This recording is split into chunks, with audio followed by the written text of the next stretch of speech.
ایک مرتبہ ایک فقیر کسی میدان سے گزر رہا تھا۔ اسے دو سوداگر نظر آئے۔ اس نے سوداگروں سے پوچھا، بھائیو کیا تمہارا اونٹ کھو گیا ہے؟ سوداگر خوش ہوئے اور بولے، تم نے دیکھا ہے کیا؟ فقیر نے کہا، کانا تو نہیں تھا اور دائیں پیر سے لنگڑا تو نہیں تھا۔ ان سوداگروں کو یقین ہو گیا کہ اس نے اونٹ دیکھا ہے، لہٰذا اسی سے معلوم کیا جائے۔ وہ کہنے لگے، بھائی یہ حقیقت ہے کہ وہ کانا اور لنگڑا تھا، مگر وہ گیا کہاں؟ فقیر نے اسی لہجے میں کہا، آگے والا دانت ٹوٹا ہوا تو نہیں تھا؟ سوداگر جلدی سے بولے، یہی جناب یہی، اللہ کے واسطے پتہ بتا دو، کہاں دیکھا تھا؟ فقیر نے ایک مرتبہ پھر اسی انداز میں کہا، ایک طرف شہد کے ڈبے اور دوسری طرف گندم کی بوری لدی ہوئی تھی۔ اب دونوں کو پکا یقین ہو گیا۔ کہنے لگے، فقیر بابا اب جلدی سے ہمیں چل کر بتائیے کہ اونٹ کہاں ہے؟ فقیر نے کہا، بھائی اگر سچ پوچھو تو نہ میں نے تمہارے اونٹ کو دیکھا ہے اور نہ اس کے بارے میں سنا ہے، میں ابھی تم دونوں سے سن رہا ہوں کہ تمہارا اونٹ کھو گیا ہے۔ سوداگر حیران ہو گئے اور سمجھے کہ وہ ہم کو دھوکہ دے رہا ہے۔ دھمکی دے کر کہنے لگے، اسی اونٹ پر دوسرے سامان کے ساتھ ہمارے جواہرات بھی رکھے ہوئے ہیں، اگر نہیں بتاؤ گے تو تمہیں قید کرا دیں گے۔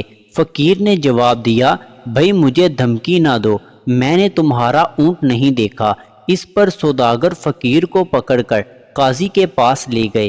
قاضی کو بھی فقیر نے وہی بات بتائی، جب تم نے اونٹ دیکھا ہی نہیں تو اس کے بارے میں اتنی صحیح باتیں کیوں کر بتا رہے ہو؟ قاضی نے تعجب سے پوچھا۔ فقیر نے مسکرا کر کہا، قاضی صاحب میری بات سن کر آپ ضرور شک میں مبتلا ہوں گے، لیکن میں اب آپ کو حقیقت بتاتا ہوں۔ جب میں گھر سے نکلتا ہوں تو آنکھیں کھلی رکھتا ہوں۔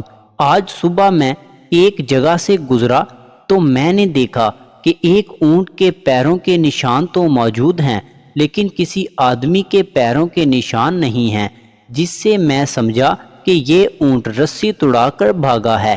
پھر دیکھا تو ایک پاؤں کے نشان تھے ہی نہیں، اس سے معلوم ہوا کہ وہ لنگڑا ہے۔ پھر کیا دیکھتا ہوں کہ راستے کے ایک طرف گھاس چرنے کے نشان ہیں، جس سے معلوم ہوتا تھا کہ وہ کانا ہے۔ دانت کے ٹوٹا ہونے کا علم اس طرح ہوا کہ اس نے جس پودے کو کھانے کی کوشش کی، اس کے کچھ پتے باقی رہ گئے تھے، اور سامان کا پتہ اس طرح چلا، ایک طرف چیونٹیوں کی آمد و رفت تھی، جس سے معلوم ہوا کہ ایک طرف اناج ہے اور دوسری طرف شہد کی مکھیاں تھیں، جس سے معلوم ہوا کہ وہاں شہد ضرور ہوگا۔ قاضی یہ بات سن کے دنگ رہ گیا اور فقیر کو شاباشی دی۔ سوداگر بھی فقیر کے بتائے ہوئے راستے پر گئے اور انہیں اپنا کھویا ہوا اونٹ مل گیا۔ انہوں نے فقیر کو انعام و کرام سے نوازا۔